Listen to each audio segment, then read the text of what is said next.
नमस्कार, मेरा नाम है कुलदीप और आप देख रहे हैं हेडलाइंस उत्तर प्रदेश। हमारे साथ अपना दल की विधायक डॉक्टर सुरभि जी हैं और इनसे बातचीत करेंगे। बजट सत्र चालू है, हा हुल्ला विपक्ष की ओर से भी काफ़ी है और ये हालांकि सत्तारूढ़ में है, सहयोगी दल है और भारी भरकम बजट जो सरकार द्वारा पेश किया गया है उसके बारे में इनसे चर्चा करेंगे कि उसमें क्या कुछ उपलब्धियां जो गिनवाई जा रही हैं धरातल पे उतरेंगी कि नहीं उतरेंगी, विपक्ष के दावों में कितना सच है या सत्ता वाले जो दावे कर रहे हैं उनमें कितना सच है। विधायक जी, बहुत बहुत स्वागत है आपका। धन्यवाद। मैं पहला सवाल यही है कि बजट तो आते ही हैं बड़े बड़े हर बार, इस बार भी चर्चा है कि सबसे बड़ा बजट है, लेकिन विपक्ष का एक ही सवाल है कि बजट तो पिछले 6 भी आए हैं लेकिन ज़मीन पर कौन सा उतरा इनमें से? अगर आप बजट एनालिसिस करेंगे और देखेंगे कि इस बार का बजट पिछली बार से ज़्यादा है, लगभग 6,90,000 करोड़ का बजट है और यह केवल एक बजट नहीं है, ये उत्तर प्रदेश की जनता की आकांक्षाएं हैं और जिसको धरातल पे उतारना हम सभी जनप्रतिनिधियों का काम है। सरकार की योजनाओं को अंतिम पंक्ति में खड़े हुए व्यक्तियों तक ले जाना, यही एक जनप्रतिनिधि का दायित्व है। लेकिन विपक्ष में है, चाहे समाजवादी हो, चाहे बसपा का तो एक हो, कांग्रेस हो, सभी का ये कहना है कि ये प्रचार प्रसार का केवल काम है इन दलों का जो सत्ता में बैठे हैं। केवल प्रचार प्रसार, झूठा गुमराह पब्लिक को करते हैं, लेकिन ज़मीन पे एक भी काम इनका पहले का दिखा हो तो आगे दिख जाएगा। ये तो आंकड़े बताते हैं।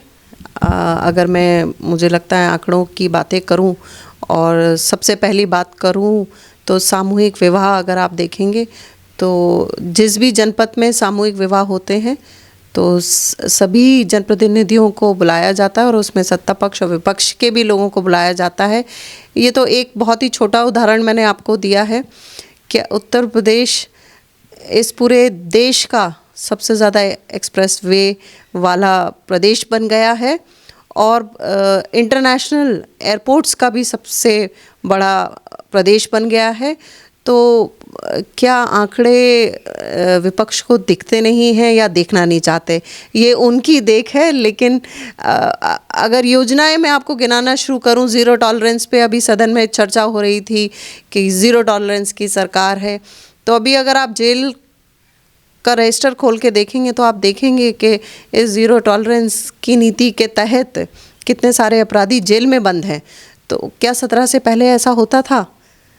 नहीं, उनका तो सवाल ये भी है ना कि तो टारगेट कर रहे हैं, जो विधायक सपा के होते हैं उन पे छोटा सा कोई मुकदमा लगाओ, जेल भेज दो। बुलडोजर जो चलेगा विपक्ष पे चलेगा, सत्ता वाले भी बहुत कांड कर रहे हैं, कुछ नहीं हो रहा है। अभी अगर विपक्ष के लोगों पर इतने संगीन, जो उन्होंने ऐसे सदस्य चुनकर आए हैं कि उनके ऊपर संगीन आरोप हैं, तो माननीय मुख्यमंत्री जी की सरकार तो अपराधियों को ढूंढती है। अगर अपराधी उनके पार्टी के विधायक हैं तो इसमें सरकार का तो कोई दोष नहीं है। तो वो माननीय मुख्यमंत्री जी तो अपराधियों के ऊपर लगाम कसते हैं और उनके ऊपर एक्शन लेते हैं, और अगर वो विधायक हैं और विपक्ष के हैं तो इसमें मुझे लगता नहीं कि ये कोई आरोप है। कानून व्यवस्था को लेकर बार बार सवाल उठ रहा है, महिला सुरक्षा का। आप खुद एक महिला हैं, तो आपको कैसा लगता है कि कितना परिवर्तन 17 से पहले और अब में है? मुझे लगता है कि आपके चैनल ने भी दिखाया होगा और सभी को इस बात की जानकारी है कि 2017 में अगर कानून व्यवस्था और महिलाओं को लेकर सबसे बड़ी जो अभियान चला था वो एंटी रोमियो स्क्वाड का था। और मुझे लगता है कि जितने हमारी जो बहनें जो स्कूल जाती थी, बच्चियां स्कूल जाती थी, कॉलेज जाती थी और उनके ऊपर जो राह चलते जितने ये रोमियो घूमते थे उस पे लगाम कसी है। अगर आप अभी किसी भी विश्वविद्यालय के बाहर खड़े होकर देखेंगे तो मुझे लगता नहीं कि ऐसे कोई भी रोमियो बाहर घूमते हुए मिलेंगे।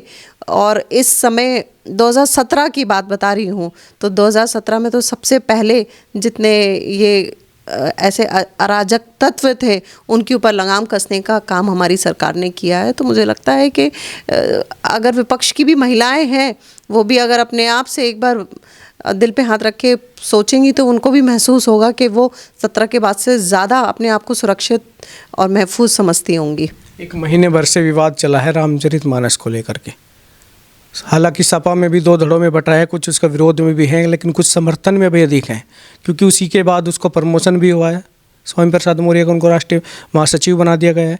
आपका क्या कहना है इसमें? देखिए, रामचरितमानस पे मैं कोई टिप्पणी नहीं करना चाहती, क्योंकि वो हमारी हिंदू संस्कृति से जुड़ी हुई बात है। और मुझे लगता है कल हमारे सदन में हमारे आदरणीय मुख्यमंत्री जी ने बहुत ही अच्छे शब्दों में उस पर उल्लेख किया है, और विपक्ष को और सभी विपक्ष के दलों को उसका जवाब मिल गया है। और जनप्रतिनिधि होने के नाते मुझे लगता नहीं कि हम लोग अब कुछ शेष बचा है उस पर टिप्पणी करने का। विपक्ष को जवाब मिल गया है। मुझे लगता है इसके आगे वो रामचरितमानस पे कोई भी टिप्पणी करने लायक बचेंगे नहीं। 24 को लेकर एनडीए की क्या तैयारी है? क्या अभी से तैयारी शुरू कर दी है? लोग कह रहे हैं कि बजट है ना, ये उसका रोड मैप अभी से तैयार कर रहे हैं कि 24 की तैयारी में बीजेपी और ये सहयोगी दल लग चुके हैं। जब भी किसी भी सरकार का बजट आता है तो बजट अपने आप में सरकार की योजनाओं का एक रोड मैप होता है। 22 विधानसभा चुनाव के बाद अभी पहले नगर निकाय चुनाव आएंगे, फिर लोकसभा चुनाव आएंगे, तो ये तो बजट का सत्र ही है। तो इसमें ये जो बजट को अगर हम ये कहें कि ये बजट केवल एक तैयारी है 24 की, तो ऐसा कहना गलत होगा। ये बजट तो उत्तर प्रदेश की जनता का बजट है और उनकी योजनाओं के लिए उनकी आकांक्षाओं का बजट है। तो ये इसको चुनाव से जोड़ना मुझे लगता नहीं है कि उचित है। धन्यवाद। तो ये थी डॉक्टर सुरभि जी, जिन्होंने बेबाकी से अपनी बातें रखी और कहा कि शायद विपक्ष अपनी बातें या तो विकास देखना नहीं चाहता या उन जानबूझ के इस पे गुमराह पब्लिक को कर रहे हैं। आप भी जुड़े रहिए हेडलाइंस उत्तर प्रदेश के साथ। रोहित के साथ मैं कुलदीप सिंह, लखनऊ।